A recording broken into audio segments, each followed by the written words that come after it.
If you're having problems sa cars, if there's any problems, especially with the paint, if you wanted to have the paint corrected, just let us know, just give us a call, drop by our shop so we could assess para we could show you and give you yung gagawin natin sa cars nyo, especially for the paint job. So we could detail the car and probably put ceramic coating on it.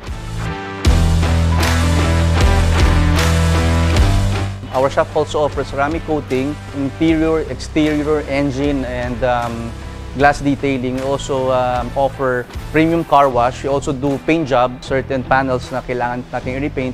So we also do that. We also do a wash over paint also for cars. So